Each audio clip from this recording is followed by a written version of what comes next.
Hey for one, Ekman here with another video, and they're finally here. We have the top 128 deck list for the European Card Fest finals for the One Piece card game. And I do apologize, these being a little bit delayed from where I usually make these videos for events, but I didn't get the deck list until a little bit later in the week than I normally do, but also there's just a lot to go through. There's 128, and I do want to say big shout outs to Chippy for helping me with this. I would not be able to make this video or this page or anything else, any coverage for this without his help, so I really do appreciate it. And if you guys want any of these deck lists, they are on my website, Eggman Events, which you can find linked in the description. And if you guys want more content, make sure to hit that like and subscribe, and I just appreciate it. We're kind of at the end of OPO 8.5, and again, 128 deck lists are a lot. They kind of broke the website a little bit when it comes to formatting because there's just so much. It just keeps going.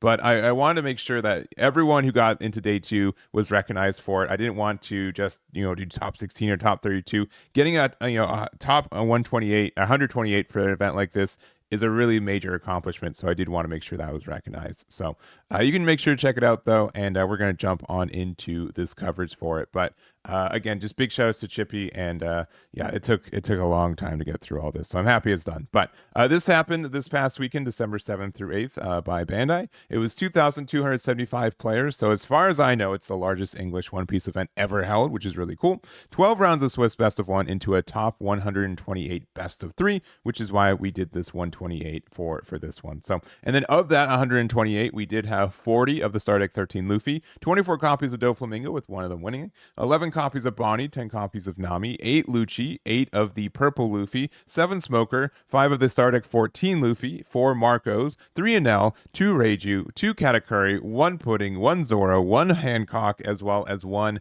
Gecko Moria. So a pretty diverse meta still. We do still think that Luffy is the best deck in the format. At least that's my perception as we end this and go into OPO 9. Doflamingo still very popular and will continue to be popular in OPO 9 as well. And of course, winning the entire event. But there's just a lot of leaders I feel that were viable, but I do think that Star Deck 13 Luffy by and large was the best deck in the format, though it did need a very good pilot in my opinion to be able to get there. So that's kind of what that looks like. And then also we do have the leader breakdown approximately. This is our best shot at it, but it is 397 copies of Dofi, 329 copies of Luffy, 268 Bonnie, 205 Lucci, 199 Enel, 109 Purple Luffy, 84 Smoker, 75 Star Deck 14 Luffy, 67 Nami, as well as 51 Katakuri, 50 Marcos, 31 Reiju, and then about 400 other decks from there. So still a lot of people are playing a good amount of decks, right? I think the top 5 of this format are still Dofi,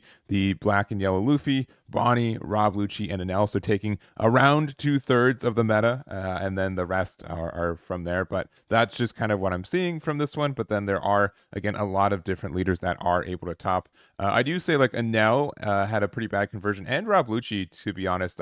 We saw like one in second place, but then after that, we didn't really see a lot of them until like top 32, top 16s, or 64. So I think that's remarkable as well. But we are going to go over the top placing list for each one of these leaders. This is going to be a little bit briefer than I normally do. And also, since it's the end of the 8.5 format this week, then I also will kind of compare it to OPO 9 strategies for my for the decks and my opinions going on into them. So we're just going to kind of rapid fire through these real quick. So we're going to start off with our first place list, which is Doflamingo, which is Enrique Maria's version of the Doflamingo. And I think this deck is going to be honestly the best deck going on into OPO 9. I made a tier list recently, and we also looked at some power rankings based on ranked play. And there's just no signs of this deck really ever slowing down. I think there is just an unrivaled amount of board pressure you are able to, or board presence you're able to make with the copies of Jinbei being really strong, especially on top of using it off your leader effect. Boa is such a great card for not only being a 4-drop 6k blocker, but also the on-play effect is amazing for it. It just has a lot of great abilities for us. And then also like the Weevil, the fact that we're playing 4 copies of Jozu to mess with 6 costs, so they're not out of range for that. And then 2 Kaido, as well as 3 copies of Raging Tiger. So honestly, I don't think Doflamingo is changing that much when it comes to deck construction at OPO 9. This deck is going to be very viable in a lot of ways. And congratulations to Enrique Maria for their finish with Doflamingo.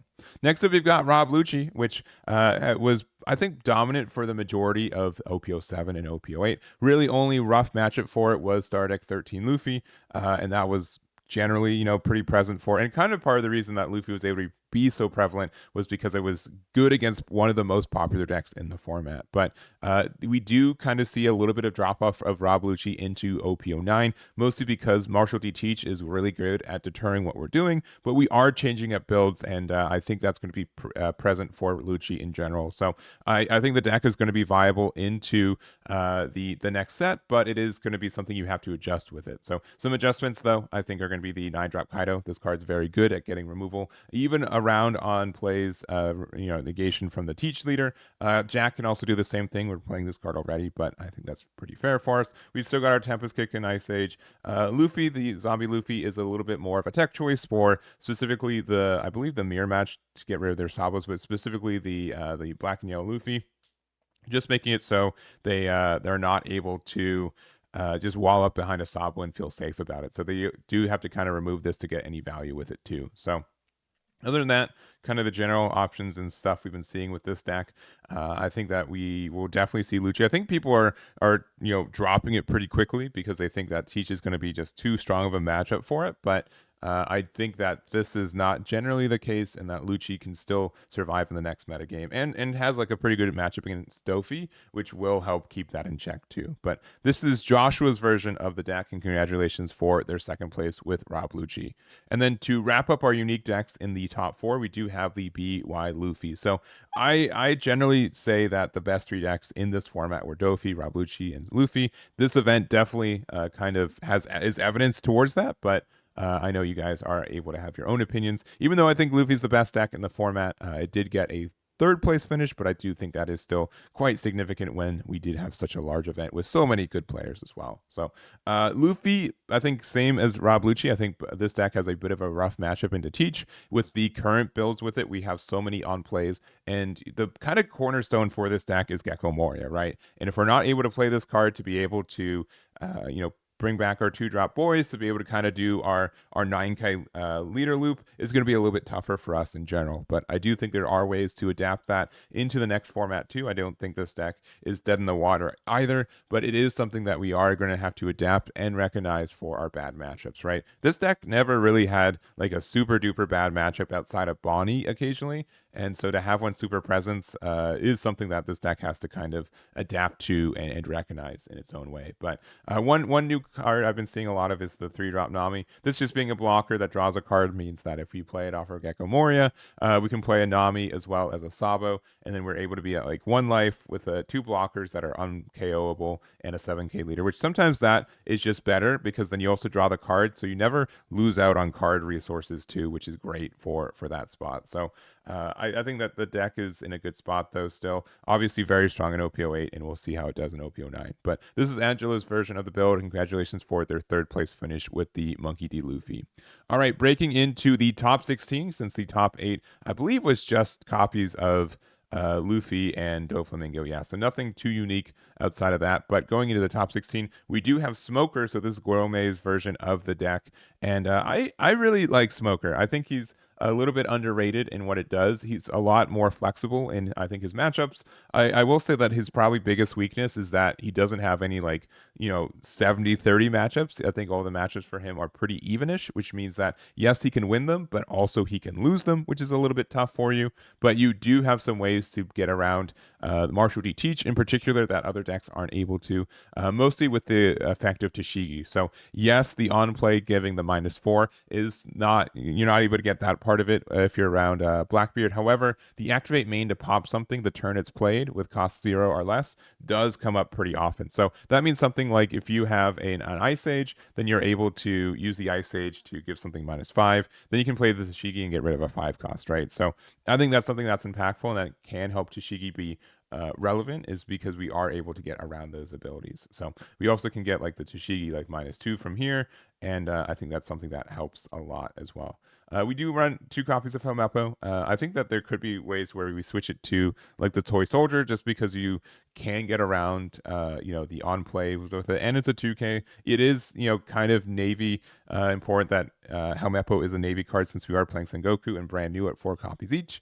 But I think that's something that's just how it is. So the only other thing I'd say is that we probably also, like we do for Rob Lucci, add a copy or 2 of Kaido, because that is pretty impactful for being able to remove some cards, and I think that's great. So last little tech option I see is Perona. I do like this card. It's a 2K. Sometimes you make your opponent discard 1, but also the fact that it gives something -3 cost. If your opponent has 5 or more cards in their hand, it means that you can kind of do like a tempo play where, even for like 7 Dawn, if they have like a 4 dropout, you can play out Perona and then Brook, and you get rid of a 4 cost, or an 8 Dawn. You can do the same thing with Leader Effect and get rid of a 5 cost. So getting rid of a 4 or 5, I think is great.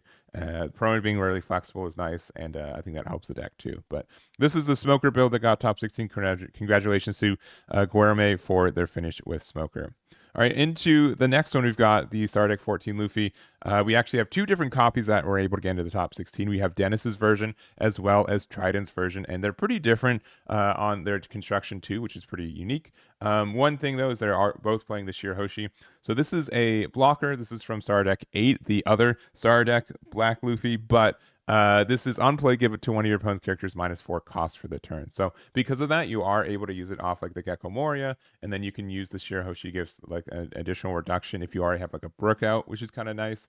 Just also playing this for 4 after playing Brook on 3 can be really helpful, and I think that's a unique little thing that you get to do with this. Otherwise, we're playing 4 copies of Jack, 3 copies of Isho, as well as 4 copies of Moria, and 3 copies of Sanji. So we are running 22 cards without counter, which I would be a little bit tentative for, but it definitely, obviously it worked out, but that is a little bit scary. But when you become a 6K leader later in the game, that is a little bit less stressful for you to do that.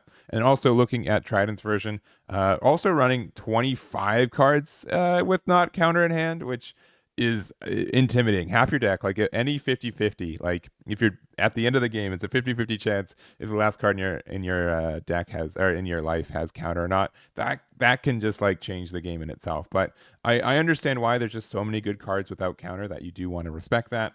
And so we do see like the same thing, Sanji, Jack, Gecko Moria, and Isho, but we also have the addition of the Thousand Sunny card. So this is a stage. Your black characters with Straw Hat Crew have +1 cost, which is pretty helpful. But also on play, if your leader has a Straw Hat Crew type, you get to draw 1. So just some free cycle makes your deck a little bit smaller. If you ever have like a flexible Dawn, you can just play it out, and you can replace it with itself if you have another copy in your hand to get like another cycle. So that's fine. I do think like the cost increase of cards for like the Brook, since this is a Straw Hat Crew, this becomes a 4 cost. You also get to do it for the Sanji by itself. So it also means like if you're playing on Odd Curve, you are able to play this on like 1, and then you can play Brook on 3, and then you can play Sanji on 5. And if Sanji on 5 gets rid of a 4 cost, so like you don't have to worry about having to have the Dawn underneath your leader, because the stage will boost it up by itself too. So, and then last we are playing Nico Robin. So this being like a 6-drop 7K, and then with the stage making a 7 cost, and then Luffy's leader effect making an 8 cost, there are some like 7 Dawn turns where you can, if you have the Thousand Sun, you can make sure that you're a 6K leader, which is impactful too. So I think this deck is interesting. I don't know how it's going to convert into OP09. This is kind of like an English meta exclusive for how prevalent this deck has been, specifically in Europe, but we'll see if it is able to do anything in the OP09 meta. But I'd be really interested for it. It's been cool to see this leader be as prevalent as it is. Congratulations to both Dennis and Trident for their top 16 finish with it. All right, breaking into top 32, we do have 3 unique decks. We do have the Purple Luffy, which is going to be pretty prevalent, I think, in OP09. We just got more purple Straw Hat stuff, which this deck can really take advantage of. And it's been, I know we have like 2 other purple Luffys that are there. We got the black and purple one, and then also Sardec 10 red and purple Luffy. But I think most people are saying this is the best one of them because of the additional card draw that you get and the just very consistent ramp you get in comparison. So this build, though, I think is a little bit unique from what I've seen previously in the fact that, one, we're not playing any copies of Magellan, which I would say is normally a really good card for some of our harder matchups, just preventing them from getting into the Dawn amount that they need to be able to play their bigger bodies. And you can just kind of punish them for that too. Instead, we're going to be playing the Miss All Sunday. This being able to play off of life, I actually think is impactful in its own way.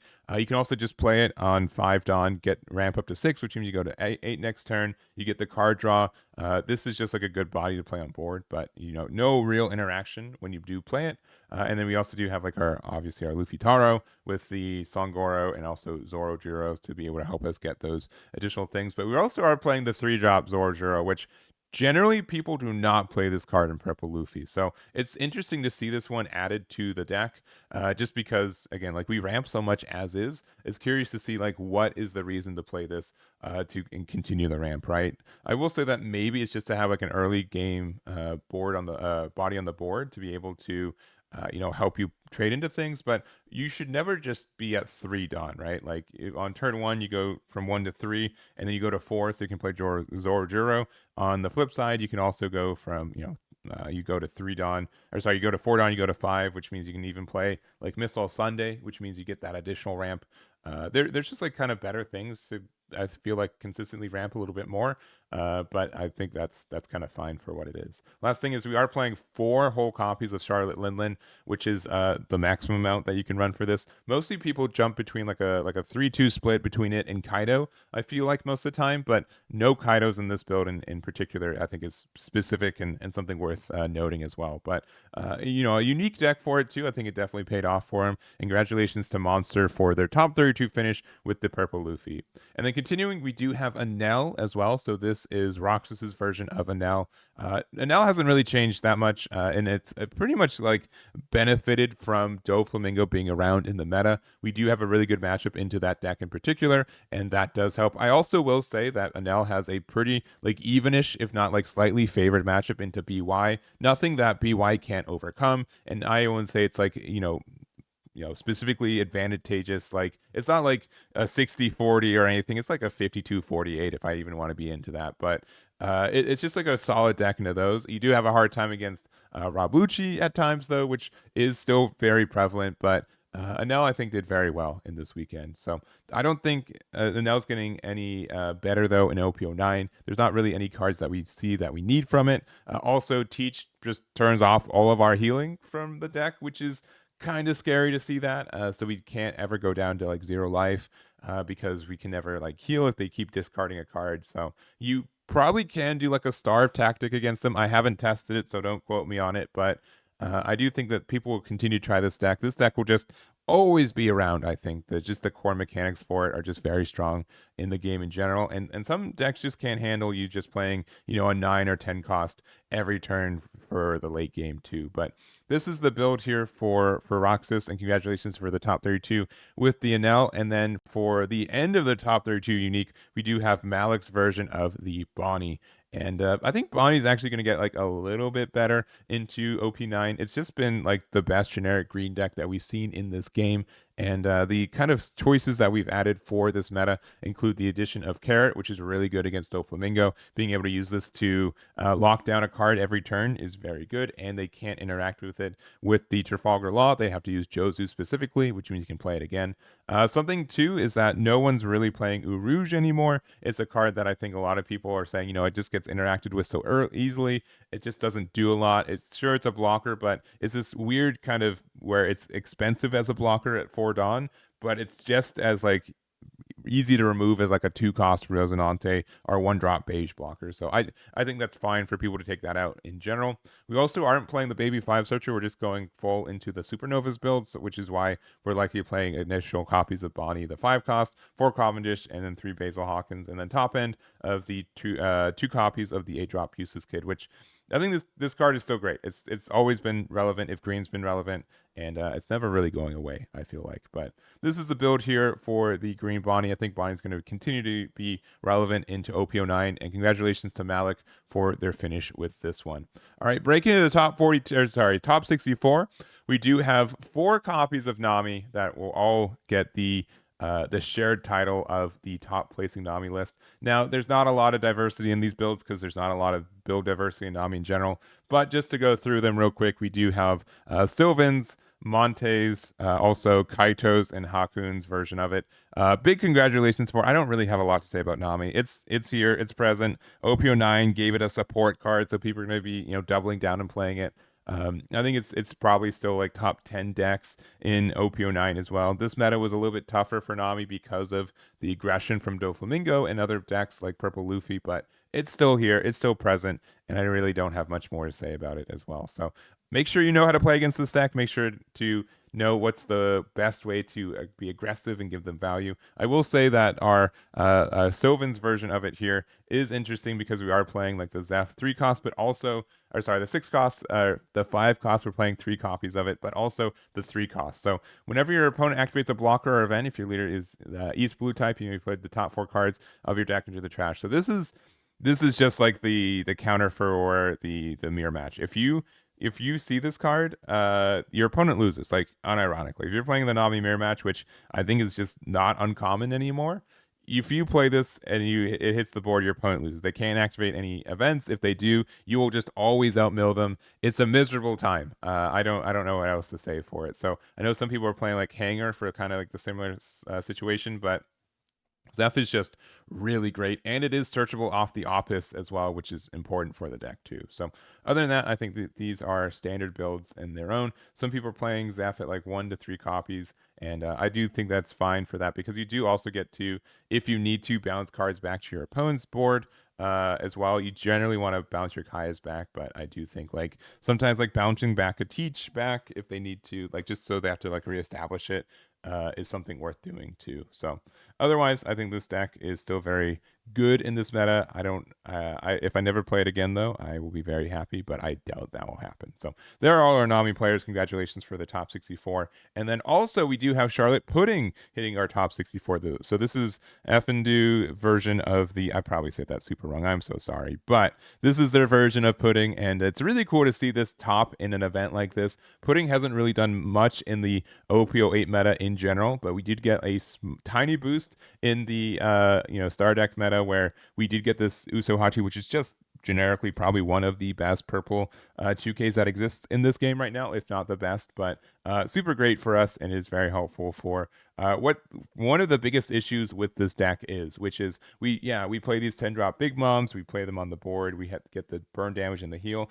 but if my opponent plays blockers, I really can't do anything about it. We don't have like a lot of removal, and yeah, we have this 12k attack, but it's just so easy to block it and not really have any interaction with the board itself, that having the Usohachi, I think, is something that's really integral for the deck in general. So other than that, we do have like our additional ramp cards. No copies of Viola, which I know a lot of people think is needed in the deck, but I think it's fine without it. No copies of Zoro's Juro 3-drop, which I thought was a little bit better for the deck too, because that ramp was really important for it. But we are instead playing 3 copies of Bond Clay, 4 copies of the 6-drop Katakuri, and then 4 Linlin, 4 Yamato, 4 of the 10-drop Linlin, and then a single copy of the Katakuri. Since this is an archetype and it does have some removal aspects, though, I think Linlin is just kind of better in slot as well. So in general, it's really cool to see this get a top 64 finish, and I don't think Pudding's doing really anything in OPO9. If there is a purple and yellow deck, it might be the new Nico Robin leader, which is really interesting on like a banish kind of aggression strat, but it is cool to see this do well, and congratulations to Nandu for their finish there. All right. Next up, we do have our last in the top 64. Oh, sorry, we have 2 more in the top 64, but we got Marco, which I'm honestly pretty happy about. You guys know that I really like Marco in this meta right now. It's been doing since I was able to top with it, I've been seeing it pop up every here and there, and it always makes me smile. So I won't say that I'm the only Marco player and that I'm influenced everyone with it, but just in fact that I am a Marco player, it's just so cool to see it top in the first place. So this is running the Emporio package that I've been using as well, and I think is the best way to play it in this meta as it is. I'd say the biggest change I've been seeing from all the decks that did top, since we did have 4 Marcos top this event, is that we replaced the Curly de Dawn with the Fossa, which I think this is a pretty fair change for the deck. The fact that it's a Whitebeard Pirates means that we do have more in the deck, so it's more searchable, but also the fact that it's a 2-drop, so we can play it off the Emporio, and it's another blocker, which even though it's a 2-drop blocker, there are just so many situations where I just lose if I don't have a blocker, and I need to just have that established for it. So That I think helps us out a lot. We are also playing the 7 cost Ace, which is good, and also the Newgate, which I personally do not like this card in the deck. I won't fault anyone for playing it, but I don't think it's as necessary as some people think for it. But there are obviously a lot of situations where it is good and it does help you out, and being a 7K leader is helpful, but I don't think it's as required as you need it to be. So other than that, the fact that Ezo never whiffs, which would happen occasionally with my build, Atmos will on curve you will almost always have the 2 Whitebeard Pirates in hand, so you can use that effect, which is great. And then we also are playing the Gravity Blade to kind of finish the game with it, or get rid of some wider boards too. But in general, I think this deck is great. I love it. I'm happy to see it get some top finishes with it. And congratulations to Godman for their finish there. And to wrap up the top 64, we do have Reiju, which this deck's had such a weird history in this card game, right? The fact that this was like pretty good at the release in OP06, and then like Red Purple Law just kind of took over, and then like Red Purple Law left, and we had some kind of spots for it, but it's just generally been like an okay deck, right? It's very, very build restrictive since we generally play the Vinsmoke package with it. We generally are also playing like the Foxy package with it too. So Black Mirror is also a card that we are able to take advantage of, with it being a way that we are able to get our Dawn back. And I do really like the inclusion of this card because it does mean that we can get to our Judge plays a little bit easier. Generally, we had to like take a turn off of being able to do one of our better plays to be able to get to 8 Dawn on the next turn for Judge. But Reiju, the Black Mirror really fixes a lot of issues with that, which is strong. So I still think that this can potentially be the strongest start in the game with like double Ichi, especially like Porsche Ichis. And if you're not able to take advantage of that, or remove anything, which most decks can't, you just are facing a lot of attacks very quickly, and there's not a lot that you can do. So I don't have a lot to say about this deck though, and congratulations to our Reiju finisher with this deck as well. All right, next up we've got our top 128. So these are all singleton, or sorry, there's 5 decks, 4 unique ones for it, but we're going to start off with Boa, which is Crimson Goat's version of the build. And I think this leader is overlooked in the sense that it is a blue 7 Warlords leader that just Doflamingo is just so good in the slot that it's difficult for you to take the time to establish this deck, right? And I think part of the reason for that too is just the fact that we don't play stuff off our board for free, but the fact, from the top of our deck, but the fact that we do get a card draw pretty consistently throughout the game with our leader effect, since we can use it with our 4-drop Trafalgar Law. We also have our super combo one, our 2K one, where we're able to bounce it back to our hand, and then that means that we're able to get that interaction. We also have ways to bottom deck cards. We're not playing the 6-cost Boa, which I thought was a little bit interesting, but I think Jozu is generally just better at what the in the same slot.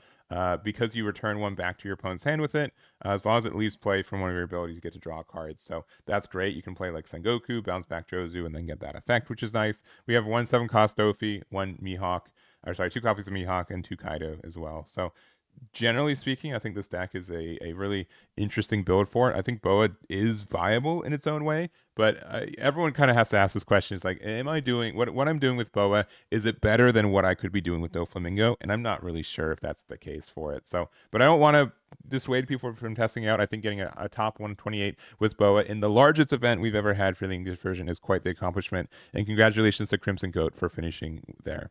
Next up, we've got the Zoro. So this is Par 2's version of the deck, and this is running the animal version of it, and I think that's still a really strong version of this deck. And in OP09, the first half week that we have, this deck's been doing really well, and I think part of it is because this is a fully optimized aggro deck in its own right, which means that if you are playing a suboptimal deck, if you're learning a deck, I think that you do have this issue where this deck is just able to beat you down, especially if you're playing one of the new 4-life leaders. But also, I think that aggro is one of the best ways to counter Teach, because they do need to set up a little bit, and they're not very good at kind of wider board removal compared to something like Rob Lucci. So because of that, I think something like Zoro can be relevant in OP09 as well. So generally, I think this is the best aggro package for the deck right now. It's not doing I don't think it's going anywhere either, and most of our stuff are like when attacking, like we're not really dependent on our on plays outside of the Silver's Rayleigh right here, but I do kind of think like either going to OPO9 we want to play Dragon, or even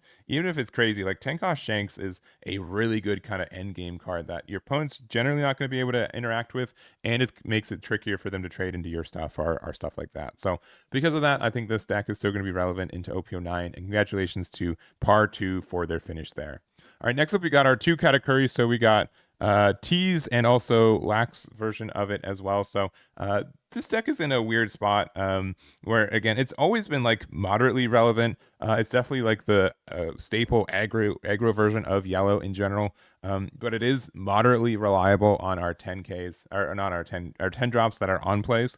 And because of that, it's going to have a little bit of a harder time against Teach. But also, if you're playing against kind of like some of these mid-range decks that are more kind of like control or need a little bit of time to set up, Katakuri, I think, can also punish you in its own way too. So we're not really having anything different. I think that Brule is just kind of generically our best 2K, which we randomly got from the star decks, but the rest of the star deck I don't think is too relevant. I have been seeing some people play the 5-drop Katakuri though in their builds in OPO9, since it is an activate main and it does get around the effects of the Martial D Teach, but also against Doflamingo. 5 costs are like a little bit tricky for them to interact with outside of Jozu, which, you know, even if you play Jozu and Curve, you get to activate main on the Katakuri and hopefully trade into something as well. But the fact that we don't have like a lot of like super good removal, like we still have Gadatsu and we still have Nami, which both these I think are good in their own ways.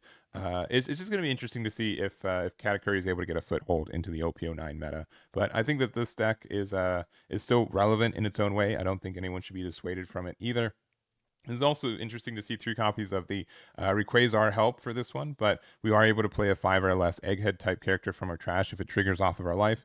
Also, just like the plus 3K counter, I think is very good, but we are able to play like the Luffy or also the Nami, or even the Frankie, like just to help us establish more bodies on our board when our opponent's trying to go for game, or like kind of go like half for game. I think it's not too bad for this one. So I think that's a cool inclusion for the build here from Laxco, and I do think that's notable as well. But these are the 2 builds. Congratulations to both our Katakuri players. And to wrap it up, of all things, we've got Drag with their version of Gecko Moria. And this deck's just been kind of like a little bit underrated, I think. Most people are playing Rob Lucci. I think Sardec 14 also is kind of like removed enough, and then Smoker obviously got a lot of support that makes that deck really strong as well. But Moria's never been like the worst deck in the game, right? It's pretty consistent at what it does. It doesn't do anything too fancy. It's kind of like a worse version of Doflamingo, and the fact that we are able to play bodies for free off our leader attacks, right? Or not for free, but we get to pay less dons and resources to do that. And then late game, like we have the entirety of our trash of cards that we can play off our leader as well. So I do think like the one ad that we had for this was Hina, which does help us get cards into like Dawn onto our leader, and it's a little bit hard to remove since it is an 8 cost for the majority of the game, as long as you have a Dawn underneath it on your opponent's turn. So I think that is something remarkable for. And Gecko Moria is never going to run out of cards in the trash, so you can always use that effect too. But I think this card deck is okay. We did get some support for Moria in OPO9, which I don't see doing a lot right now, but maybe it will in the future. And I am curious to see how Gecko Moria does with all that in mind. But I don't want to write anyone off from playing this deck, but it hasn't really done a lot in OPO 8 or 9, because I think, again, most people are playing Lucci. So I think Drag, with their version of it, being able to get a top 128 finish is really remarkable. So congratulations to them for their finish with Moria. And in general, this video took way too long, but you know what you were getting into when you saw the timestamp. But this is it. This is my coverage for this event. This is pretty much one of the last events, if not the last event of 128, of OPO 8.5 that I'm covering on this channel. And it's been a pretty okay time. I think a lot of people are looking forward to OPO9. It's going to be a really good format, and I'm looking forward to that as well. So that's going to be it there for me. Thank you guys so much for watching. Shoutouts again to Chippy for helping with this. Again, I would not be able to make this without him, and I'll catch you all next time.